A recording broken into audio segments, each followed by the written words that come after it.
Hello my friends and welcome to Six Flags America. I'm going to be checking out their Fright Fest. However, if you guys have been kind of following in the news, they recently popped up because a really big fight occurred, I think their opening weekend, and it led to a couple of changes. One being they cut the hours short for each Fright Fest. That means Fright Fest at Six Flags America is only going from 6 to 9. The other thing is there's no re-entry after 6 or after 7. I've seen signs for both. And the big one for me that's heartbreaking is that there's no scare actors in the scare zones. Instead, they're calling these the haunted walkways. I'm hoping that means that some of the scare actors have found their way into the mazes. But I know that Six Flags America kind of gets a lot of flack. There have been fights, unfortunately, happening in other parks as well. Kings Dominion comes to mind, Busch Gardens Williamsburg, Kennywood, even Universal Studios during Halloween Horror Nights not too long ago. So I just wanted to mention that up front because, yeah, it stinks. It's been happening. I don't know what's going on. But anyway, I'm excited to check out as much as I can here tonight, although there are like 3 or 4 shows and 5 mazes, so it's going to be a lot to try to squeeze into 3 hours. We'll see how much we can get done. But I invite you to come along. Let's go check out Six Flags America's Fright Fest. It's just these kids screaming. Don't worry, nobody's dying. So as I make my way through the park here, it looks like they do a Terror Twist overlay, much like we saw over at Six Flags New England, where the teacups get some insane strobes and all sorts of effects going on there. So I have a little time before Fright Fest actually starts. So I just walked underneath the wild one, and we'll turn it around here real quick. Over towards the Star Flyer that they have here. It's running backwards, just like they did over at Six Flags New England, which is pretty cool to see. Just wanted to give a quicker and closer look of Wonder Woman Lasso of Truth. Their Lasso of Truth here is a little different than the one at Great Adventure. So there goes Superman Ride of Steel. I actually want to give this one another try because I haven't been on it since going on the one over at Darien Lake, and I'm interested to see how those two stack up. So honestly, I think that the superior Ride of Steel is here. I don't know what it was about it. I almost grayed out during those helixes. Those things are intense. But it was something else about a couple of those air hills. I got a lot more air than I expected to get on that. And I don't know if the air was missing or what when I was over at Darien Lake, but it just didn't impress as much. All I remember is the intense moments being the helixes, which they were here, but then the airtime hills really took that's how that one, I think, became the better Ride of Steel. For me anyway. Let me know how you feel about the 2 Ride of Steels in the Six Flags chain. Here we go, guys. A rare look at this guy operating Batwing, the Flying Dutchman from Vekoma. Let's see it go.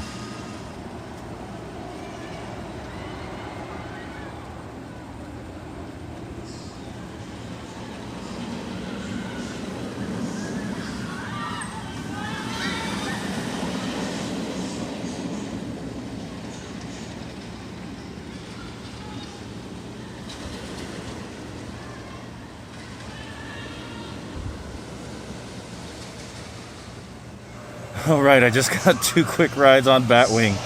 And by quick, I mean as fast as those restraints will allow. They were having a heck of a time trying to get those things to verify. Because you get like this weird vest thingy that clips right in the middle.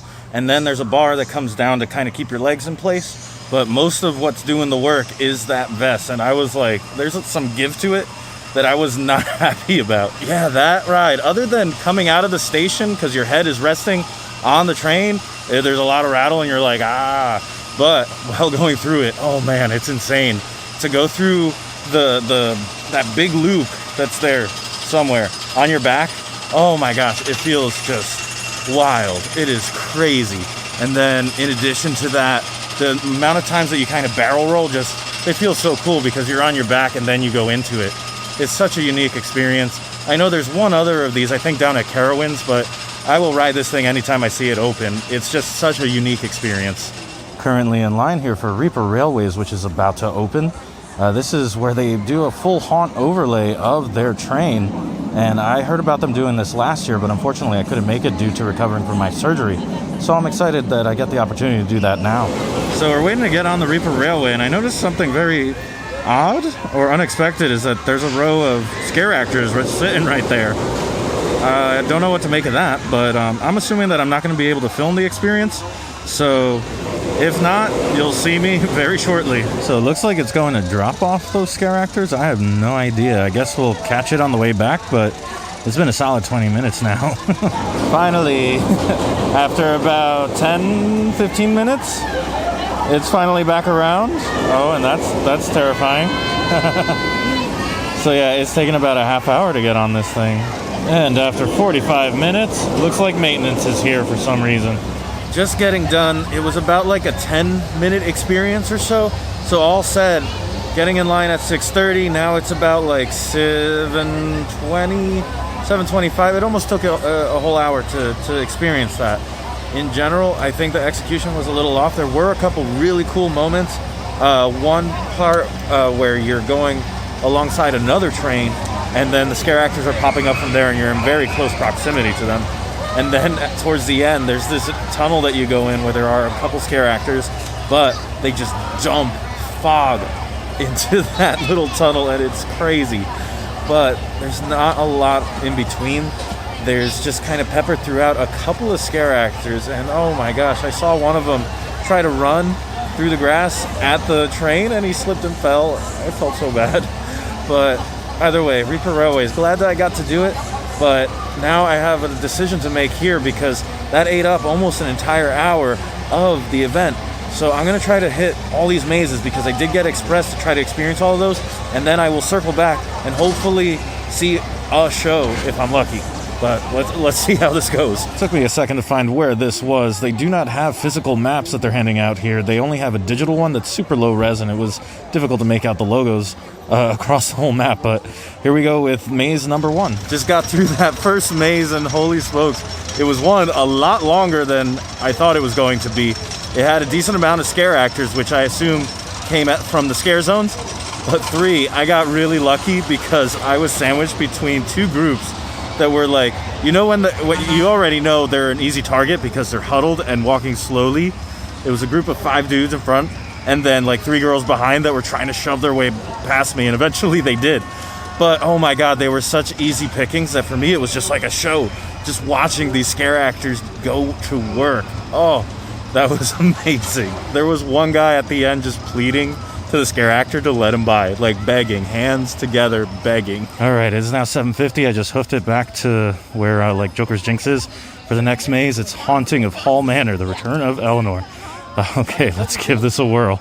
Despite the title of that trail, it was actually outdoors. It wasn't inside a manor at all. I went in with a group of kids, and for whatever reason, they started grabbing sticks and like holding them close to them like clubs. They never used them or anything. They didn't threaten any of the scare actors, but they just huddled with their little sticks that were absolutely not going to do anything if something actually bad happened. The scare actors were having a blast with them. The theming and stuff for that trail was not really there, but it was still fun because, again, I got to see the scare actors just relishing in what they do. But there were some parts that were like, I couldn't see a dang thing because it was pitch black. And that wasn't a good time for me. I think they think that everybody has good night vision. I certainly do not. But anyway, the one bad thing about how this park is laid out is now there's 2 more mazes to go. I gotta get all the way to the other side, but I'm over here by Joker's Jinx, and if you look at the map, I have to go like down and around and up all the way over to Ghost Town now. All right, pray for me at the ofrenda. It's time to get walking. Just wanted to point out before I rush by the wild one, I love how it's lit. I love that Larson Looper behind it being lit, but this just looks really cool. Anyway, onward. It's currently 8:10, and right next to Roar is Twisted Fairy Tales. It looks like there's almost nobody here. There's actually like the security guard waiting there for me. All right, let's get to this. I think you can probably make out behind me is the overlay that they're doing for the bumper cars. It looks really intense. But anyway, let's talk about the Twisted Fairy Tales. I had a lot of fun with it. I found a group, like a father and son or something, going completely the wrong way and coming out to the side where I think a scare actor was supposed to come out. That was an unintentional funny moment, but the rest of it, like, I don't know if I'm becoming much more relaxed in my body language that the scare actors don't want to scare me.